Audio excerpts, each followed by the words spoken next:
바로 시작해도 될까요? 네, 안녕하세요. 오늘 그 분당주각 2025학년도 예비고일 국어 간담회 시작하겠습니다. 아마 혹시 지금 많이 안 계셔서 어느 과세요, 다들? 아, 중국어과. 프랑스어. 그래요?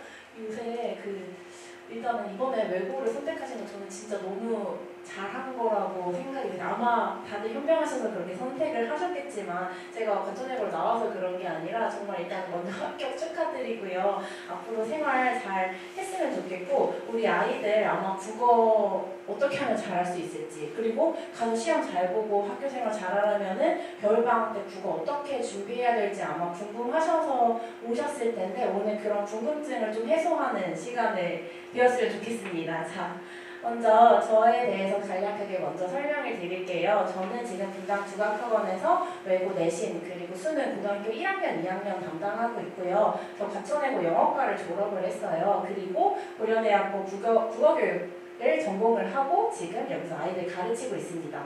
아마 제가 그 과천외고를 나왔는 게 두 가지 정도 조금 아이들한테 도움이 되는 것 같더라고요. 일단 첫 번째는 제가 실제로 국어를 배웠던 선생님들께서 아직까지도 수업을 하고 계세요. 아무래도 학교 특성상 선생님들이 많이 바뀌시지 않기 때문에 국어뿐만 아니라 다른 과목 쌤들도 대부분 다 계시거든요.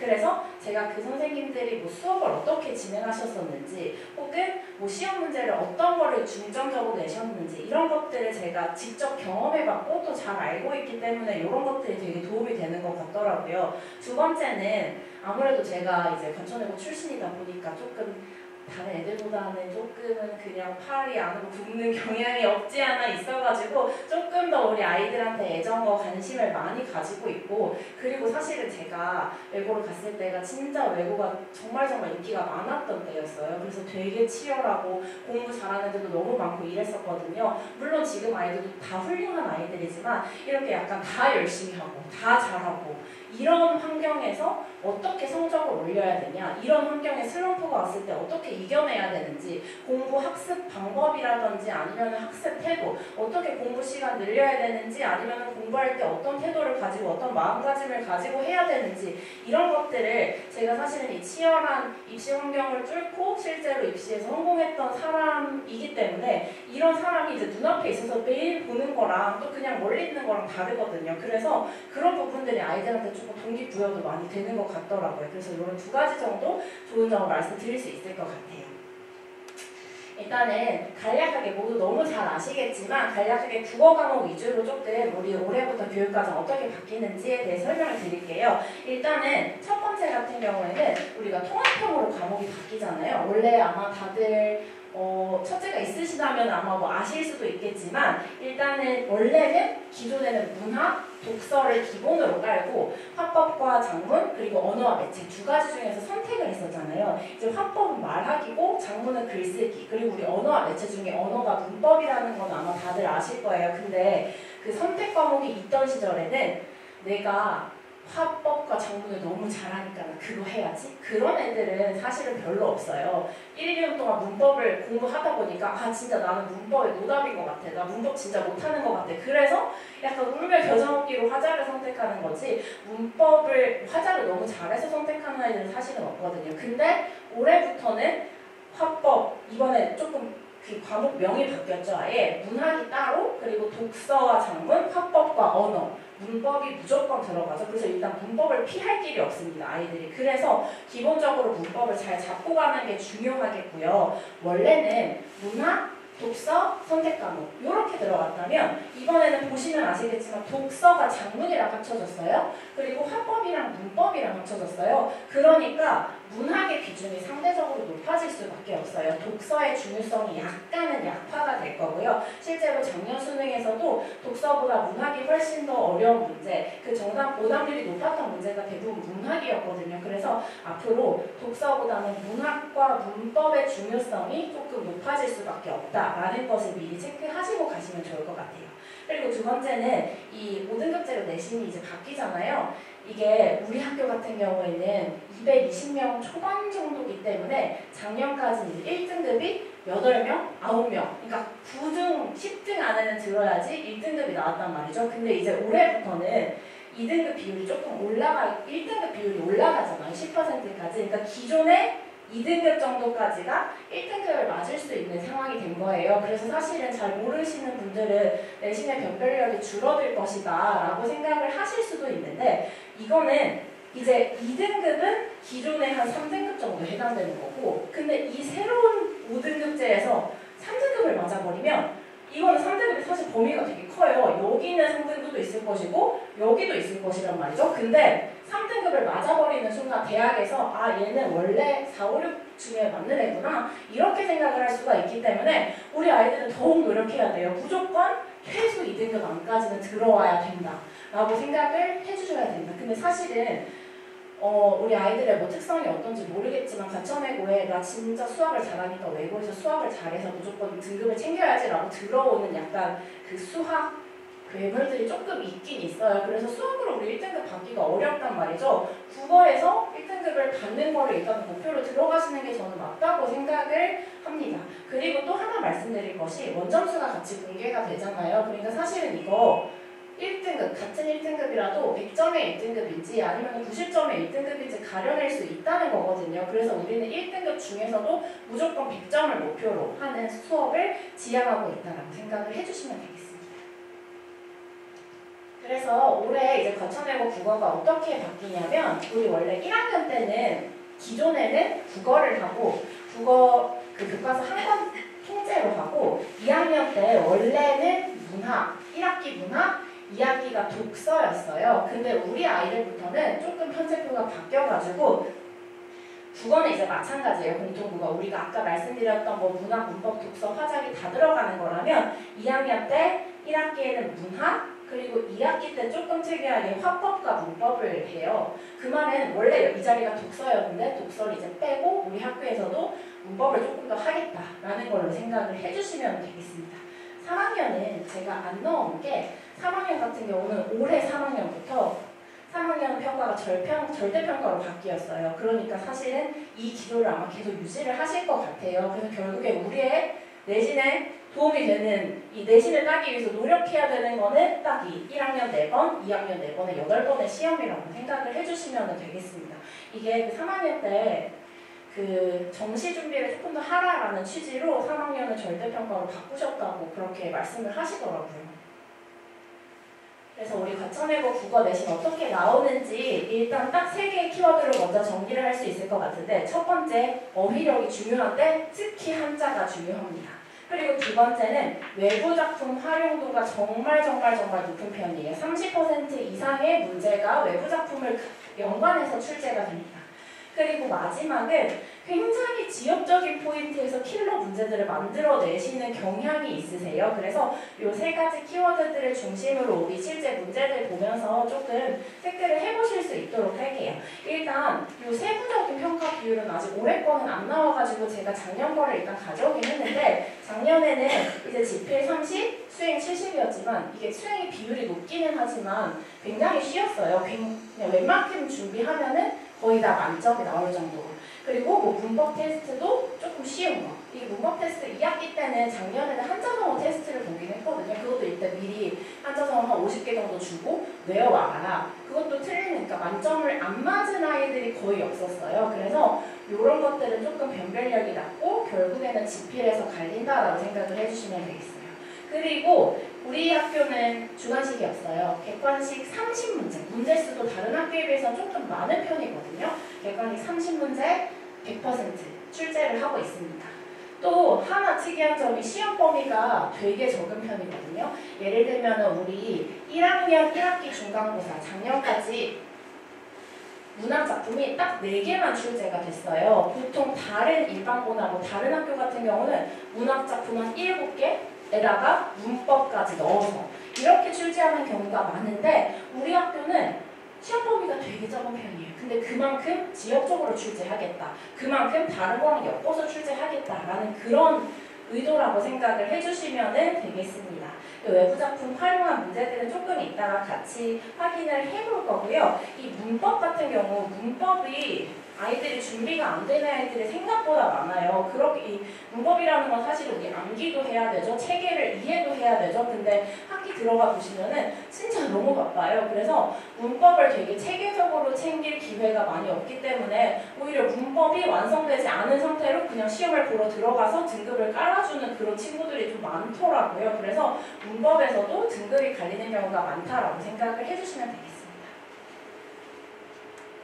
자, 첫 번째 어휘력 문제를 좀 보여드릴게요. 일단은 이거는 사전적 의미를 제시해놓고 비슷하게 쓰인 어휘를 찾아라. 일단 옳지 않은 거를 찾아라는 걸 문제이긴 하지만 어쨌든 비슷하게 쓰인 맥락을 찾아라라는 거고요. 요거 한자성어. 한자성어는 정말 한 시험에 하나는 최소 하나는 출제가 된다라고 생각을 해주시면 되세요. 그리고 요거 같은 경우도 이게 길의 문맥적 의미를 찾는 건데 이제 길의 사전적 의미를 모르는 사람은 없어요. 근데 그 지문에서 맥락적으로 어떻게 쓰였는지를 파악하는 문제다라고 생각을 해주시면 되겠습니다. 요거 같은 경우에는 진짜 너무 과정외고 고유의 문제라고 보시면 되는데 향찰이라고 해서 저희가 통일신라 시대 때 그때 우리 한글점이 없었잖아요. 한글이 없었잖아요. 그래서 한자를 이용해서 우리말을 표기하던 수단이었어요. 그 수단을 너네 해석할 수 있니? 라고 이런 문제를 내십니다. 그러니까 이거는 향찰의 어떤 원리를 잘 이해하고 한자에 대해서 조금 거부감이 없으면 풀 수 있는 그런 문제들이라고 생각을 해주시면 되겠습니다. 이런 거 어휘를요, 한자성어를요 평소에 해놓지 않으면 시험 기간에 한다고 해서 절대 한 번에 늘지 않습니다. 물론 제가 이런 상황에 맞는 한자성어는 이거야 라는 거를 내신 기간에 다 알려줍니다. 근데 그렇다 하더라도 선생님이 예를 들면 작년에 1학년 1학기 중간고사에 진짜 킬러 문제가 뭐였냐면 속담을 고르라.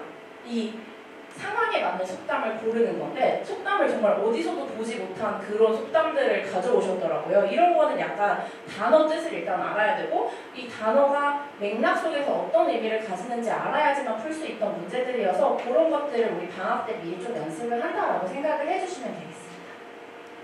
두 번째는 외부 작품을 활용하는 문제인데요. 일단은 요거 같은 경우에는 표현법 중에 역설이 쓰이는 거를 찾아라. 외부 작품 쫙 주고 역설이 쓰인 것들을 골라라 라는 문제들이고요. 이렇게 나오면 차라리 다행이기는 해요. 또 우리 학교생들이 좋아하는 유형이 개수를 써라. 개수를 골라라. 2개, 3개, 4개. 그러면 진짜 하나라도 미스가 나면 조금 어려워지는 거거든요. 요것도 거의 우리 30문제 중에 6, 7문제는 최소 이런 유형이 나옵니다.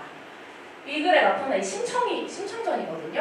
효를 주제로 한 시조를 찾아라. 이거요. 시조에 대해서 공부가 안 돼 있으면 그리고 고전 시가를 읽을 줄 모르면은 이런 문제를 그냥 이거 애들이 보기에는 그냥 암호 같은 거거든요. 그러니까 이런 것들에 대한 준비도 미리 되어 있으시면은 이제 내신에서 조금 도움이 될 수 있다. 이런 말씀을 드리겠습니다. 마지막으로 지역적인 문제들. 아까 얘기한 얘가 개수 고르는 문제 하나라도 있으면 안 되는 문제들이고요. 이게 이제 가사 작품에서 나온 건데 가사라는 게 엄청나게 긴 고전 시가 작품이에요. 그 가사의 모든 장면들을 내가 이해하고 있어야지만 풀 수 있는 문제. 그리고 이것도 마찬가지로 고전시가 애들이 고전시가 해석이 어렵다 보니까 그냥 대충 흐름만 이해하는 경향이 있는데 흐름만 이해하지 않고 너 한자 다 암기했니? 한자 다 해석했니? 이거를 물어보는 문제. 이런 식으로 굉장히 지역적인 부분에서 많이 출제가 됩니다. 그래서 이게 사실 아이들이요. 시험 범위가 적다고 해서 공부할 게 적다고 생각할 수도 있지만 이게 문제는 이거예요. 기출을 보다 보면은 그러니까 문제들을 보다 보면 너무나 지역적인 부분에서 많이 출제가 되는데 어디까지 도대체 외워야 되냐라는 거죠. 단어는 도대체 어디까지 외워야 되며 한자성어는 얼마나 깊게 들어가야 되며 이거 도대체 작품은 내가 뜻은 알았는데 뭐 예를 들면 이게 문법적인 특징까지 수업을 하신단 말이죠. 학교에서. 그럼 그것까지 알아야 되는지 이런 식으로 어디까지 이 공부의 범위를 어디까지 넓혀가야 되는지를 아이들이 사실은 찾기가 되게 어려워해요. 다른 학교는 이런 유형이 안 나와요. 요새 트렌드가 수능형으로 약간 많이 바뀌어가는 추세이기 때문에 이런 식으로 지역적인 문제들을 출제하는 경우가 그렇게 많이 없는데 우리 학교 특성이 너무나 고유하다 보니까 이거에 이 출제 트렌드라든지 출제하시는 경향을 좀 잘 파악하고 있는 게 굉장히 중요한 학교라고 말씀을 드리겠습니다. 그래서 제 수업 같은 경우는 앞에 나왔던 기출문제들을 모두 아우러서 풀어낼 수 있는 일단 문학, 문법, 독서 세 파트로 나뉘어서 진행이 되고요. 일단 우리 1학년은 문학과 문법이 가장 중요하기 때문에 문학과 문법에 조금 비중을 더 두고 독서 같은 경우는 제가 고3 지문만 진행을 하긴 하는데 고3 지문을 하는 이유는 어쨌든 우리가 수능을 볼 때 출제하는 기관이 평가원이잖아요. 저는 평가원이 만들어낸 지문만이 의미가 있다라고 생각을 하기 때문에 고3 지문으로 합니다. 하지만 요새 걸로 하면은 당연히 아이들이 못 풀어요. 한 10년 전 거, 8, 9년 전 거는 난이도가 그렇게 높지 않아서 그 조금 쉬운 지문들로 평가원의 패턴을 연습하는 거. 요거를 독서 같은 경우는 정말 한순간에 내기 어려운 파트이기 때문에 1학년 때부터 꾸준히 하루에 한 2~30분 정도 한 주에 이렇게 진행을 한다라고 생각을 해주시면 되겠습니다. 이 외에도 아까 말씀드렸던 한자성어, 속담, 그리고 기출 어휘들 매주 외우고 암기 테스트 진행하고 있습니다. 수업은 이렇게 진행이 되는데요. 첫 번째 제가 만든 자체 교재를 활용하고요. 우리 학교가 사용하는 이제 교과서가 이미 나왔기 때문에 그 교과서에서 이제 우리가 물론 이번에 첫 교과서 사용이기 때문에 어떤 문학작품을 골라서 수업하실지는 정확하게 말씀드릴 수는 없지만 선생님들이 대략적으로 좋아하는 작가라든지 아니면은 이런 작품은 무조건 낼 거야 라는 것들이 이미 정해져 있기 때문에 그런 작품들을 미리 연습하고 사실 문법은요 바뀌지 않거든요. 문법은 작년이랑 똑같아요. 그래서 1학년 1학기 중간 기말에 나올 만한 작품들로 그리고 문법들로 수업을 짰습니다. 그리고 수업 같은 경우에는 매주 수업 전에 복습 테스트 실시하고요. 복습 테스트 가지고 성적표 그리고 과제 수행도 제가 다 직접 확인을 합니다. 과제 같은 경우는 일일 테스트는 우리 공부한 내용에 대한 내신 기출문제 제가 가지고 있는 내신 기출문제라든지 아니면 모의고사 문제들을 엮어가지고 이제 과제를 배부를 하고 있고요. 모의고사 요거는 이제 고등학교 1학년 기출 모의고사를 일주일에 하나 정도 80분 딱 시간 재서 푸는 거를 연습이 필요하기 때문에 아이들이 사실 80분을 앉아있는 것도 힘들어요. 그래서 요거를 일주일에 하나씩 숙제로 배부를 하고 있고요. 그 외에 나머지 단어 암기 테스트까지 진행을 하고 있습니다. 클리닉이 사실은 저는 수업도 좋지만 수업보다 클리닉이 굉장히 많이 도움이 되었다라는 평가를 아이들과 학부모님들께서 되게 많이 해주시거든요. 클리닉 같은 경우는 제가 방학 때 조금 더 중점적으로 딥하게 진행을 하려고 하고요. 개인별로 주 1회 진행을 하고 제가 수업 내용 아이들이 이해했는지 암기는 얼마나 했는지 1대1로 암기 테스트하고 모르는 부분 있으면 다시 설명해주고 틀린 문제들 하나하나 오답하고 선지 분석 다 해주면서 진행을 합니다. 그래서 이 클리닉을 적극적으로 활용을 해주셨으면 좋겠고 이 클리닉 시간에 제가 아이들을 되게 밀착해서 관리를 하면서 어려운 부분들, 부족한 부분들을 채워나가고 있다라고 생각을 해주시면 되겠습니다. 그래서 세 가지로 딱 정리를 해서 말씀드리자면 첫 번째, 올해 개정되는 교과서를 완벽하게 대비한 수업이다. 그리고 두 번째, 제가 직접 조교가 저도 있어요. 제 조교쌤들은 또 다 고대 출신으로만 제가 구성을 했는데 제가 조교가 있지만 그래도 최대한 제가 할 수 있는 모든 거 클리닉 일단 제가 진행하는 것을 원칙으로 하고 있고요. 그리고 제가 학부모님들께 보내드리는 코멘트 이런 것도 제가 다 직접 작성해서 드리고 있습니다.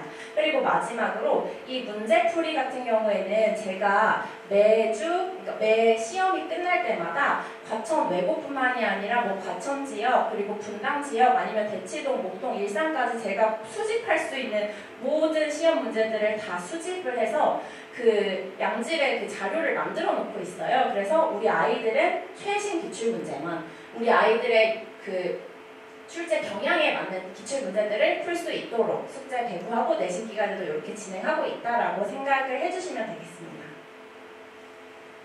요거는 제가 필기 자료 아이들한테 배부하는 거를 그냥 참고 삼아 넣어봤는데요. 이런 식으로 고전시가 상세하게 풀이 집어넣고요. 요거 같은 경우도 우리 내신 대비 자료 중에 하나인데 내신 대비이기 때문에 한자성어 무조건 출제가 된단 말이죠. 한자성어 최대한 많이 알 수 있도록 정리해놨고요. 요거 같은 경우도 내신 자료 중에 하나인데 이렇게 아까 길 문제 나왔잖아요. 이거 직보 때 제가 이렇게 넣어놨었어요. 길이 이런 거 나올 수 있으니까 나눠가지고 그리고 선생님들이 제가 유형을 아는 게 국어사전에 있는 예문들을 거의 그대로 가져다가 쓰세요. 그래서 요 예문들 기억하셔야 된다. 그리고 그 선지로 나올 수 있는 시조들 혹은 뭐 한자성어들 이렇게 정리해서 습득할 수 있도록 하고 있습니다. 그래서 제 수업에 대해서 뭐 강의 당연히 열심히 최선을 다해서 잘 하고 있고요. 특히 저는 아이들이 이 국어 이게 제가 항상 수업이 이제 애들 첫날 오면은 설문지를 돌려요. 도대체 수업에서 원하는 게 무엇일까? 어떤 게 부족하다고 생각하는지 본인은 이렇게 뭐 설문지를 쓰게 하면은 정말 한 50% 이상의 아이들이 국어의 재미를 찾고 싶어요 라고 써서 내요. 국어가 저를 만나면 근데 재밌어지나 봐요. 제가 지금은 약간 이렇게 자켓도 입고 정숙하게 수업을 하고 있지만 수업에서는 약간 좀 제가 이렇게 많이 주접을 떠는 거는 남편이 모를 거예요 아마. 그래서 정말 아이들의 흥미와 이 3시간의 수업이 빠르게 흘러가고 국어 학원에 오고 싶도록 클리닉에 와서 저랑 놀고 싶도록 얘기를 하고 싶도록 하나라도 더 배워갈 수 있도록 저는 그렇게 재밌는 수업, 재밌지만 알찬 수업을 지향하고 있고요. 관리 같은 경우도 제가 직접 하고 있는 점 그리고 자료도 제가 다른 데서 구할 수 없는 정말 제가 개인적으로 다 수집한 자료이기 때문에 다른 학원에서는 아마 없을 거예요. 이런 자료들이. 그리고 마지막으로 항상 진심과 정성을 다하는 거예요. 제가 사실 국어 교육을 전공을 했잖아요. 이 교육을 전공한 사람과 그렇지 않은 사람은 저는 아이들을 대하는 자세부터 진심부터 조금 차이가 있다고 생각을 합니다. 항상 성실함과 책임감을 바탕으로 해서 수업을 준비하고 또 진행을 하고 있습니다. 요거는 잠깐의 그 자랑 타임인데요. 제가 작년에 우리 아이들이 너무 잘해줘가지고 조금 정리를 해봤어요. 일단은 2학년 같은 경우는 학교 평균이 75점이었는데 저희 반은 70점대가 없고 다 80, 평균이 88점이니까 사실은 반 정도는 90점대, 반 정도는 80점대 이렇게 해서 되게 점수가 잘 나왔었거든요. 그리고 또 하나 2학년 같은 경우는 태연생이 한 명도 없었어요. 결코 적은 인원이 아니었음에도 불구하고 그러니까 사실은 1학년 때는 조금 학원을 이제 왔다 갔다 하시기도 해요. 왜냐면은 이제 점수가 안 나오면은 바꿔보실 수 있잖아요. 근데 2학년이 한 명도 안 나갔다는 거는 정말 제 수업이 아마 가장 좋았다라고 저는 생각이 들어서 이게 정말 좀 저는 뿌듯하더라고요. 그리고 뭐 나머지는 이 1학년 같은 경우도 100점 여러 명 나왔고요. 특히 작년 같은 경우에는 그 제 수강 인원이 9명이었는데 그 중에 3명이 1등급이었고 2명이 2등급이었어요. 근데 우리 이제 아까 보셨겠지만 작년에 2등급이 현재는 이제 1등급에 해당이 되게 되죠. 그러니까 그것까지 생각을 하면은 괜찮은 성과였다라고 저는 생각이 듭니다. 그리고 2학기 중학기말 100점이 딱 한 명이었는데 그것도 이제 저희 반에서 나왔어요. 근데 이 친구가 제가 원래부터 100점 전교 1등할 친구였냐라고 하면은 사실 그 정도라고 왜냐면 1학기 때는 그렇게 좋은 점수가 나오지 않았었어요. 근데 1년 동안 저랑 꾸준히 공부를 하면서 공부하는 습관이라든지 공부하는 패턴 같은 게 좀 잡히다가 보니까 이런 좋은 성과를 내지 않았나 싶습니다. 그래서 요거 그 상세한 커리큘럼들 거기 자료에도 넣어놨으니까 한번 보시면 될 것 같고요. 지금 저희 반은 개강을 조금 빨리 해가지고 4주차까지 이미 수업이 진행이 됐어요. 그래서 이제 이번 주부터 5주차 수업부터 진행이 되는데 일단은 여기부터 현대시, 현대소설이거든요. 그래서 우리 사실 1학년 1학기에는 현대 문학만 출제가 돼요. 그래서 요거부터 진행을 한다라고 봐주시면 되겠고 문법 같은 경우도 1학년 1학기에 포함되는 문법이 여기 있는 문법 요소 그리고 의문의 변동 요렇게 들어가거든요. 그래서 요 부분을 중점적으로 한다라고 봐주시면 되겠습니다. 혹시 5주차에 들어오시더라도 앞에 부분은 제가 이제 방학이라 아이들도 시간이 조금 평일에는 있을 거 아니에요. 앞부분은 제가 추가적으로 뭐 클리닉 시간에 중요한 부분들을 설명을 해준다든지 해서 앞부분까지 쫙 채워서 갈 수 있도록 한번 해보려고 합니다. 요거는 제가 카톡으로 24시간 답변을 하고 있는데요. 제가 수업 시간에는 그 시험 기간에는 잠을 거의 이제 못 자는 게 애들이 막 4, 5시까지 질문을 할 때가 있어요. 새벽까지. 그러면은 제가 핸드폰 소리를 혹시라도 잠에 들까봐 핸드폰 소리를 최대 크게 해놓고 뭔가 질문이 오면은 바로 확인해서 이렇게 답장을 해주거든요. 그래서 제가 또 공부를 해보니까 항상 나의 질문을 받아줄 수 있는 사람 그리고 사실 새벽에 혼자 밤에 공부하면 되게 외롭거든요. 이때 나를 위해서 뭔가 기다려주는 사람이 있다라는 게 되게 도움이 되더라고요. 그래서 항상 카톡으로 온라인으로 질문을 하더라도 완전 옆에서 내가 설명해 주는 것처럼 최대한 아이들의 이해를 돕기 위해서 노력을 하고 있습니다. 나머지 뭐 수강 후기들 이런 거는 그냥 한 번씩 봐주시면 될 것 같고요. 제 수업 일정이 지금 토요일 오전, 토요일 저녁, 그리고 일요일 아침 이렇게 잡혀 있는데 지금 과천외고반 같은 경우는 토요일 저녁반에 개설이 되어 있어요. 우리가 방학 때는 사실은 세 가지의 그 수업 내용이 거의 비슷하다라고 생각을 해주시면 되고요. 내신 기간 3월 초부터는 이 시간으로 고정이 돼서 과천외고 1학년 내신을 진행을 할 예정입니다. 그 아이들이 첫 시험이요 굉장히 생각보다 중요해요. 이게 첫 시험을 잘 보면 만약에 두 번째 시험을 망치더라도 나는 그래도 어떻게 공부하는지 이미 알았어. 나는 이미 해봤어. 나 이미 잘 봤어. 라는 그 경험이 있기 때문에 금방 일어날 수가 있거든요. 근데 첫 시험을 약간 미끄러지게 되면은 그 애들 왜 이렇게 잘해? 애들 나 이렇게 잘하는지 몰랐는데? 이러면서 자신감이 조금 하락되고 그 다음에 일어나기가 굉장히 어려워요. 그래서 저는 정말 1학년 1학기 첫 시험, 첫 모의고사 또 중요하지만 정말 첫 중간고사 매우 중요하다고 생각하기 때문에 그것을 위해서 한 발 한 발 달려가는 수업이 될 거거든요. 그래서 보시고 혹시 관심이 생기신다든지 아니면은 우리 아이 좀 저 선생님한테 보내도 되겠는데? 라는 생각이 드신다면은 학원에 문의해 주시면 감사하겠습니다. 감사합니다.